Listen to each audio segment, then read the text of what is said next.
Hi my dear students, मैं आपका Ravi sir. चलिए देखिए, हम आज आपको जो ये 10th की केमिस्ट्री का सेकेंड लेसन है जिसका नाम है अम्ल क्षारक एवं लवण, उस चैप्टर का आज हम आपको अगला पार्ट बताने जा रहे हैं। कल के टॉपिक में हमने क्या किया था, इसके पहले वाले जो लेक्चर है पार्ट 7 है, उसमें हमने आपको ऑलरेडी जो चीज़ें बताई हैं उसमें आपको मैंने कल क्षारक के भौतिक एवं रासायनिक गुण बता दिया। तो इस तरीके से अम्ल का मैंने पूरा टॉपिक क्लियर कर दिया, क्षारक का कर दिया, और सूचक क्या होता है, सॉल्ट क्या होती है। इतने टॉपिक्स आपको पहले वाले टॉपिक्स में या जो आपके लेक्चर्स थे उसमें बताए जा चुके हैं। आज हम जो पढ़ने जा रहे हैं उसका नाम है पीएच पैमाना। ये ध्यान दीजिएगा, या पीएच स्केल किसे कहा किया करते हैं। तो सबसे पहले चीज आप लोग हेडिंग यहां लगा के रखेंगे, पीएच पैमाना, या इसी को हम लोग कहते हैं पीएच स्केल। आज आप थोड़ा ध्यान दीजिएगा, यहां पे पहले हम लोग पढ़ेंगे पीएच पैमाना या पीएच स्केल, और उसके बाद हम लोग पढ़ेंगे पीएच पैमाना को, पीएच मान क्या होता है, और फिर पीएच मान को कैसे डिफाइन किया जाता है ये आपको बताएंगे, और फिर पीएच मान पे आधारित जो फार्मूले हैं उसको बताए जाएंगे, और लास्ट में आपको न्यूमेरिकल लगवाया जाएगा। तो ये आपके लिए अब मैथमेटिकल टर्म शुरू होता है, तो यहाँ थोड़ा ध्यान दीजिएगा सब लोग विधिवत तरीके से। सबसे पहली चीज हमारे दिमाग में बात ये आनी चाहिए कि ये कॉन्सेप्ट आया क्यों। ये कॉन्सेप्ट आया इसलिए क्योंकि जो जल हुआ करता है, जब जल टूटता है तो वो हाइड्रोजन आयन भी देता है और हाइड्रोक्साइड आयन भी देता है। आपको मालूम है अच्छी तरीके से, जो वाटर होता है अगर इसको आप डिसोसिएट करिए तो ये क्या करता है, हाइड्रोजन आयन देता है और हाइड्रोक्साइड आयन भी देता है। तो अगर आपसे कोई पूछे कि वाटर का नेचर कैसा है, एसिडिक है कि बेसिक है, तो अब तो यहाँ पकड़े गए ना। क्यों पकड़े गए? क्योंकि यहाँ पे ये हाइड्रोजन आयन भी दे रहा है और हाइड्रोक्साइड आयन भी दे रहा है। और ये सबसे बड़ी चीज ये भी है कि अगर आप सोचो कि जो ज्यादा हो उसके आधार पे बता दें तो दोनों बराबर भी हैं, हाइड्रोजन आयन भी बराबर है और हाइड्रोक्साइड आयन भी बराबर है। मतलब हाइड्रोजन आयन के कारण इसमें अम्लीय गुण होना चाहिए था और हाइड्रोक्साइड आयन के कारण क्षारीय गुण होना चाहिए था, और वो दोनों इक्वल आपको दिख रहे हैं। तो इसीलिए क्या किया गया, वैज्ञानिकों ने इसी जल का जो है, इसको हम लोग जल का आणविक घनफल कहते हैं। आणविक प्रोडक्ट क्या इसको बताएंगे। तो जो जल का होता है, इसी जल के आधार पे अब ये बताओ ना कि जो जल होता है इसमें हाइड्रोजन आयन भी बराबर होता है, हाइड्रोक्साइड आयन भी बराबर होता है। तो इसीलिए जल की प्रकृति ना तो अम्लीय होती है और ना कैसे होती है, उदासीन। कैसे होती है? उदासीन होती है, न्यूट्रल, नॉट एसिडिक और नॉट बेसिस। ना तो ये अम्लीय है ना तो क्या है, क्षारीय है। तो इसी से कॉन्सेप्ट निकाला गया आपका पीएच मान, और वो भी किसके आधार पे रखा गया, पहले हाइड्रोजन आयन सांद्रण के आधार पे। और पीएच जो शब्द लिखा गया है, इस पीएच शब्द का मतलब क्या होता है, तो ये आप जान लीजिएगा। इस पी का मतलब होता है पावर, और ये जो एच है इसका मतलब होता है हाइड्रोजन आयन। तो अगर आपसे कोई कहे पीएच का मतलब क्या होता है, तो पीएच को हम लोग आम भाषा में कहते हैं हाइड्रोजन आयन सांद्रण या हाइड्रोजन आयन घातांक, यही इसको हम लोग कहा करते हैं। पीएच को क्या कहा करते हैं, हाइड्रोजन, ये हो गया आयन, और फिर पी का मतलब पावर या घातांक। तो ये पीएच का मतलब अभी समझिए, और ये पैमाना क्या है, ये सब चीजें आपको बताएंगे। तो ये केवल अभी जो छोटे छोटे टर्म आ रहे हैं, शब्द आ रहे हैं, उसकी बात को समझिए। पीएच मतलब होता है हाइड्रोजन आयन घातांक, और अब हम पीएच पैमाना या पीएच स्केल बताएंगे। तो सबसे पहली चीज, पीएच के बारे में एक वैज्ञानिक था जिसका नाम था सोरेनसन। क्या नाम था? सोरेनसन। सोरेनसन ने सबसे पहले पीएच मान के बारे में बताया, और उन्होंने ये बताया कि हम पीएच मान के आधार पर, सुनिए मेरी बात को, पीएच मान के आधार पर किसी भी विलयन की हम ये बता सकते हैं कि वो अम्लीय है कि उसका क्या होता है, क्षारीय प्रवृत्ति होती है, या उसमें उदासीन नेचर होता है। कुछ बातें कंफर्म हुई। पीएच मान की खोज सर्वप्रथम सोरेनसन नामक वैज्ञानिक ने किया। उन्होंने यह बताया कि किसी भी विलयन की, कोई भी जलीय विलयन होता है, उसकी अम्लीय एवं क्षारीय प्रकृति को हम पीएच मान के आधार पर क्या कर सकते हैं, बता सकते हैं। और उसको उन्होंने बताने के लिए क्या किया, जैसे अभी आपको कहा जाए कि आप सेंटीमीटर में लंबाई नाप लीजिए, अपने कॉपी पे बनाइए 5 सेंटीमीटर लंबाई और चौड़ाई का एक वर्ग, तो आप क्या करते हो, आपके पास एक स्केल होती है, उस पर आप नाप करके 5 सेंटीमीटर इधर 5 सेंटीमीटर लगा के खींच देते हो। तो ऐसे ही जब पीएच मान को ज्ञात करने के लिए उन्होंने क्या किया, एक स्केल दिया, और पीएच मान को ज्ञात करने के लिए दिया गया जो स्केल है उसे हम लोग पीएच स्केल कहते हैं। और वो जो पीएच स्केल है मैं आपको अभी बताऊंगा वो कैसी स्केल बनाई जाती है, उसमें क्या क्या चीजें होती हैं, वो सारी चीजें बताएंगे। लेकिन पहले जो कुछ इंपॉर्टेंट बातें उसको ध्यान से समझिए। इस हेडिंग को लिखने के बाद नीचे आप लिखेंगे पीएच, पी थोड़ा ऊपर रहता है, एच नीचे होता है सफिक्स में। पीएच मान, अभी इसको डिफाइन करेंगे आगे, की खोज सर्वप्रथम सारेंसन, ये चीज आप नोट करेंगे। पीएच मान की खोज सर्वप्रथम किसने किया, सारेंसन नामक वैज्ञानिक ने किया। और एक चीज ये भी बता दे रही है 11th की केमिस्ट्री में बहुत अच्छा है, ये जान लीजिएगा। पीएच मान की खोज सर्वप्रथम सारेंसन नामक वैज्ञानिक ने किया। उन्होंने यह बताया कि पीएच मान के आधार पर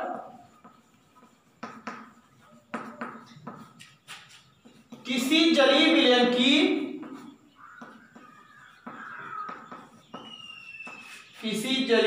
की प्रकृति, नेचर, प्रकृति, अब प्रकृति क्या हो सकती है, अम्लीय भी हो सकती है और क्या हो सकती है, क्षारीय। प्रकृति की या प्रकृति को बताया जा सकता है, ये चीज ध्यान दीजिए। पीएच मान की खोज सर्वप्रथम सारेंसन नामक वैज्ञानिक ने किया। उन्होंने यह बताया कि पीएच मान के आधार पर हम कोई भी लिक्विड है, एक तरीका तो सूचक के द्वारा, एक तरीका रासायनिक अपक्रिया द्वारा, एक तरीका आप लोग किसके पहचान सकते थे, स्वाद कैसा हुआ करता है, हाइड्रोजन आयन के आधार पे, हाइड्रोकोनियम आयन के आधार के आधार पे, कई तरीके हैं अम्लीय और क्षारीय विलयन की पहचान करने का, बताया जा सकता है। तो इसके आधार पर उन्होंने बताया कि पीएच मान के आधार पर हम किसी भी जलीय विलयन की प्रकृति को क्या कह सकते हैं, प्रकृति को क्या कह सकता है, बताया जा सकता है। और फिर उन्होंने क्या किया,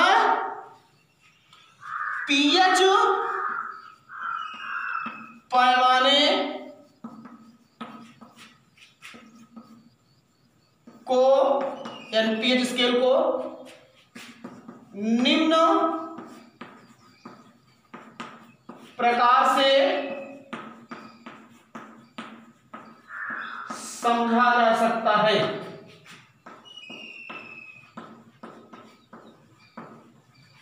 ये ध्यान दीजिए।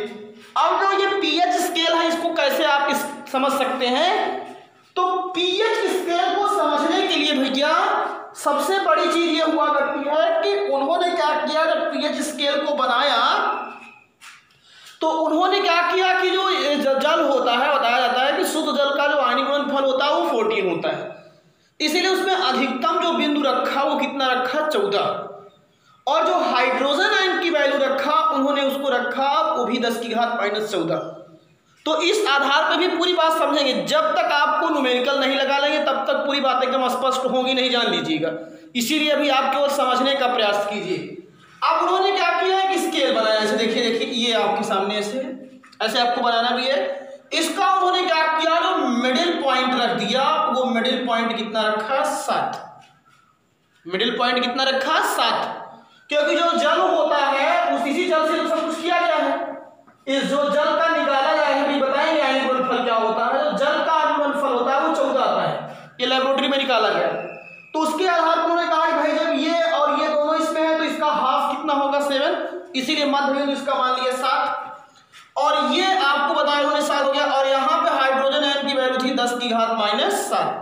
फिर ऐसे आप बताइए इधर जाएंगे तो आपका बढ़ेगा वैल्यू, आप निर्देशांक ज्यामिति पढ़े हो तो यहाँ हो जाएगा 10 की घात -6, यहाँ क्या रहेगा 6, यहाँ पे सॉरी इधर नहीं, इधर तो 10 की घात -8 होगा, फिर यहाँ 8, फिर 10 की घात -9, फिर यहाँ 9, 10 की घात -11 और यहाँ पे वैल्यू कितनी आएगी आपको 11, 10 की घात ज्यादा बड़ा नहीं आप बनाएंगे बढ़िया से, 10 की घात -12 और यहाँ 12, फिर 10 की घात -13 और यहाँ 13, 10 की घात -14 और यहाँ पे 14। यही है स्केल, देखिए ये इसका मिडिल पॉइंट हो गया। इधर 10 की घात 14 तक ले गए, -14 तक, फिर इधर 10 की घात -6 और ये जो है फिर यहां वैल्यू आएगी 6, फिर 10 की घात -5 यहां वैल्यू है इसकी 5 और फिर 10 की घात -4 यहाँ वैल्यू है इसकी 4, फिर 10 की घात -3 यहाँ वैल्यू आई 3, फिर ज़्यादा बड़ा हो रहा है 10 की घात -2 यहाँ वैल्यू आई 2, 10 की घात -1 और 10 की घात -1 और फिर यहाँ वैल्यू आएगी 1 और इधर अगर आप ले जाओगे तो 10 की घात 0, फिर आपका ये इतनी वैल्यू हो जाएगी। तो इधर अगर आप रखना चाहें तो 0 यहाँ रख सकते हैं और 10 की घात यहाँ हो जाएगा 0, या इसको आप रहने दीजिए, केवल 1 तक ले जाइए बस ऐसे यहाँ से। ये है स्केल आपके सामने जो बनी है, ये पीएच स्केल ही है। अब देखिए इससे हम क्या रीड करेंगे। सबसे बड़ी चीज जो है, जो ये नीचे लिखा गया है, ये लिखा गया है पीएच मान, जो नीचे लिखा गया है, और जो ऊपर संख्या लिखी गई है वो है हाइड्रोजन आयन सांद्रण। जो नीचे संख्या लिखी गई है वो आपकी है पीएच मान, और जो ऊपर संख्या लिखी गई है वो क्या लिखी गई है, हाइड्रोजन आयन सांद्रण। यही है, ये चीज ध्यान दीजिएगा। अब उन्होंने ये चीज ये बताया, ध्यान दीजिए, इस पीएच पैमाने से कि अगर हम पीएच मान हमारा कितना होता है 7, तो अगर पीएच मान 7 होता है तो उसकी प्रकृति कैसी होती है, उदासीन। और अगर जैसे जैसे पीएच मान 7 से कम होता जाता है इधर भागने पर, तो जो होता है अम्लीय गुण क्या होता है, बढ़ता जाता है। ये अम्लीयता का कैसा क्रम है, ये बढ़ता क्रम है। अम्लीयता का कैसा क्रम है, ये बढ़ता क्रम। अगर आप इधर आएंगे तो, और अगर उन्होंने ये बता दिया कि 7 से इधर आप भाग रहे हैं इस तरह, तो अगर इधर जाते हैं तो क्षारीयता का क्या है, ये बढ़ता क्रम है। क्षारीयता का क्या है, ये बढ़ता क्रम है। पूरी आपके सामने पीएच स्केल हमने क्या किया है, रख दिया है। अब इस पूरी पीएच स्केल से आपको 3 चीजें बता देनी है। पीएच स्केल के आधार पर आपको कितनी चीजें बता देनी है, 3 चीजों को। अब हम तो यहां नीचे लिखेंगे, आप ऊपर हम लिखने जा रहे हैं कि अगर पीएच मान 7 होता है तो उसकी प्रकृति कैसी होती है। नंबर 1, इस पीएच पैमाने से जो निम्न निष्कर्ष क्या किए गए हैं, निकाले गए हैं, वो क्या हुआ करता है। नंबर 1, यदि विलयन का पीएच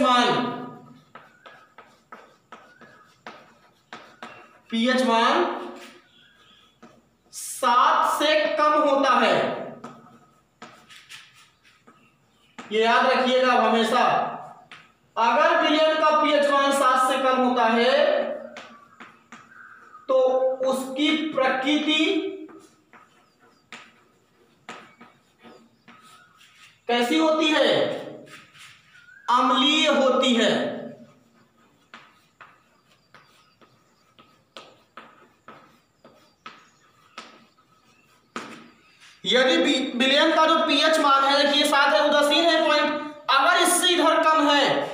5 है, 6 है, 3 है, तो उसकी प्रकृति कैसी होती है? अम्लीय होती है।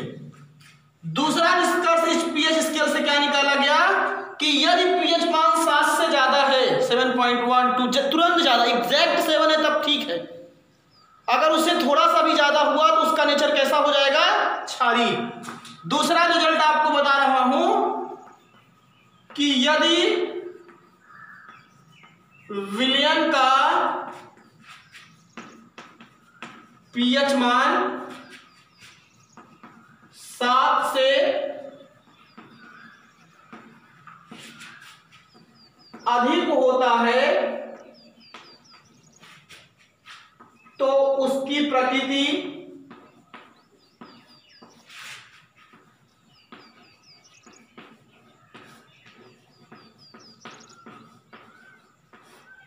ब्लैक पेन से क्षारीय होती है। ये चीज ध्यान दीजिए। यदि विलयन का पीएच मान क्या होता है? 7 से अधिक होता है तो उसकी प्रकृति कैसी होती है? क्षारीय होती है। तीसरा रिजल्ट ये है, यदि विलयन का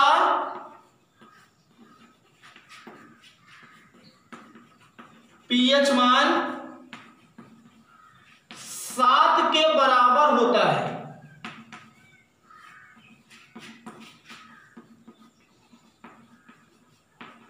तो उसकी प्रकृति कैसी होती है? उदासीन। तो उसकी प्रकृति उदासीन होती है। यही रिजल्ट है इसका। पीएच मान की खोज सर्वप्रथम सारेंसन नामक वैज्ञानिक ने किया। उन्होंने यह बताया कि पीएच मान के आधार पर हम किसी जलीय विलयन की प्रकृति को क्या कर सकते हैं? बता सकते हैं। और पीएच पैमाने को निम्न प्रकार से समझा जा सकता है।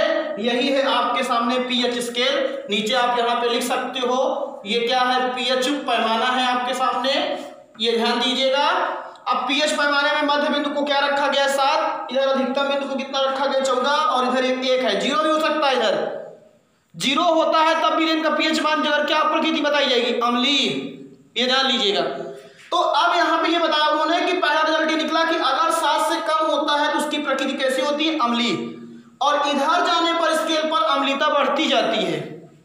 इसका मतलब अगर किसी का 2 है और किसी का 3 है तो किसमें ज्यादा अम्लीय गुण है? 2 का।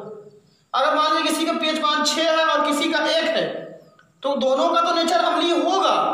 समझ में आ रहा है ना? लेकिन अगर कोई कहे इसमें ज्यादा प्रबल कौन है तो जिसका 1 है। ये उल्टा है। देख रहे हो कि जितना पीएच मान घट रहा है उतनी अम्लीयता बढ़ती जा रही है। लेकिन इधर वैसा नहीं है। इधर आप देख रहे हो, इधर जाने पे संख्या अगर बढ़ रही है तो वैसे पीएच मान बढ़ रहा है। अगर किसी का 13 किसी का 14 हो गया तो 14 वाला प्रबल क्षारक है, प्रबल क्षारीय होगा। 13 वाला उससे कम होगा। अगर किसी का 9 है किसी का 11 है तो 9 वाला क्या होगा? तो आपका कम क्षारीय होगा, 11 वाला ज्यादा क्षारीय होगा। इसमें एक संख्या हमने लिखा है, 9 के बाद 10 लिखा ही नहीं। कैसा है देखिए, 8 में लिखा फिर 9 लिखा। यहाँ पे आप 10 कर लीजिएगा राजू, ध्यान दीजिएगा। यहाँ 10 की घात -10। तो आपको हम बता रहे हैं, ध्यान दीजिएगा आप लोग। तो इस तरीके से आप क्या कर सकते हो? जैसे मान लीजिए किसी का 7 है किसी का 8 है तो अगर आपको बनाना है, यहाँ पे ध्यान दीजिए, तो आपको क्या करना है कि 7 के बाद 8 है तो 7 वाला उदासीन है लेकिन 8 वाला क्षारीय हो जाएगा। तो इस तरीके से ये जब पूरी स्केल को आप बनाएंगे तो आपको पूरी बातें एकदम स्पष्ट समझ में आ जाएंगी कि कैसे हमने बताया। और फिर उसके बाद इसका एक रिजल्ट निकल के आया है कि यदि विलयन का पीएच मान 7 से कम होता है तो उसकी प्रकृति कैसी होती है? अम्लीय। और अगर पीएच मान 7 से अधिक होता है तो उसकी प्रकृति कैसी होती है? क्षारीय। और यदि विलयन का पीएच मान 7 से क्या होता है? बराबर होता है तो उसकी प्रकृति कैसी होती है? उदासीन होती है। तो ये पूरी चीज याद रखिएगा। और अब आगे से आपको बताना है कि पीएच का फार्मूला क्या होता है। तो पीएच आपका पीएच का जो फार्मूला हुआ करता है होता है हाइड्रोजन आयन इक्वल टू 10 की घात माइनस पीएच। यही पीएच का फार्मूला होता है। हाइड्रोजन आयन सांद्रण बराबर 10 की घात माइनस पीएच। इसी फार्मूले से हम क्या करेंगे? पीएच मान को डिटरमाइन करेंगे। तो जब हम इस फार्मूले से पीएच मान को डिटरमाइन करेंगे तो अब आप देख लीजिए यहाँ पर खुद ही कि जो हाइड्रोजन आयन की वैल्यू है, देख लीजिएगा। अगर आपको हाइड्रोजन आयन की वैल्यू दी गई है तो आपको क्या कर देना है, वही पीएच दिया गया है। तो अगर आपको हाइड्रोजन, जैसे आपसे कहा गया पीएच मान 3 है, पीएच मान कितना है 3 है, तो उसका हाइड्रोजन आयन बताइए। तो हाइड्रोजन आयन बराबर क्या हो जाएगा 10 की घात माइनस पीएच के स्थान पे क्या रख दोगे 3। तो अगर हाइड्रोजन आयन आपको पूछ रहा है, पीएच दिया गया है, तो आप उसको 10 की घात के रूप में लिख दीजिए। तो इसकी परिभाषा है, अभी इसको एकदम विधिवत तरीके से समझाया जाएगा, न्यूमेरिकल इस पे लगाया जाएगा, वो सारी बातें आपको समझ में आएंगी। लेकिन ये टॉपिक ऐसा था कि जिसको आपको पहले जानना जरूरी था कि विलयन का पीएच मान कैसे होता है, उसकी स्केल क्या है। स्केल यही है, यहाँ पे जो ये वैल्यू लिखी गई है हाइड्रोजन आयन की वैल्यू है, और नीचे जो लिखा गया है ये पीएच मान लिखा गया है। अब आप खुद देख लीजिए कि अगर पीएच मान 1 है तो यहाँ 1 रख दोगे तो हाइड्रोजन आयन कितना आ जाएगा 10 की घात माइनस 1। पीएच मान 5 है तो यहाँ जैसे 5 रखोगे तो हाइड्रोजन आयन कितना आ जाएगा 10 की घात माइनस 5। पीएच मान अगर 10 है तो यहाँ 10 रख दोगे तो हाइड्रोजन आयन आ जाएगा 10 की घात माइनस 10 आ जाएगा। तो इस तरीके से आप क्या कर सकते हो, इस टॉपिक को कंफर्म कर सकते हो। पीएच स्केल अगर टोटली आपको ध्यान देना, जिसमें मिडिल पॉइंट 7 है, और ये किसके आधार पर रखा गया है, जल के आयनिक गुणनफल के आधार पे। अभी जल का आयनिक गुणनफल क्या होता है इसको भी बताएंगे आपको, आगे वाले लेक्चर में जान लीजिएगा। तो हम यहाँ पे जानते हैं मिडिल पॉइंट 7 होता है, हाईएस्ट पॉइंट 14 होता है, और इधर आप तो जानते ही हो। अगर विलयन का पीएच मान 7 है तो उसकी प्रकृति उदासीन, 7 से ज्यादा है तो क्षारीय, और पीएच मान जितना ज्यादा इधर बढ़ता जाता है 7 से ज्यादा उतनी क्षारीयता का गुण बढ़ता जाता है।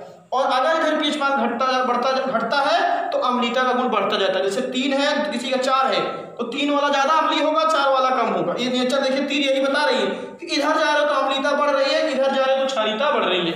और बीच में जो 7 है वो क्या है, न्यूट्रल पॉइंट है।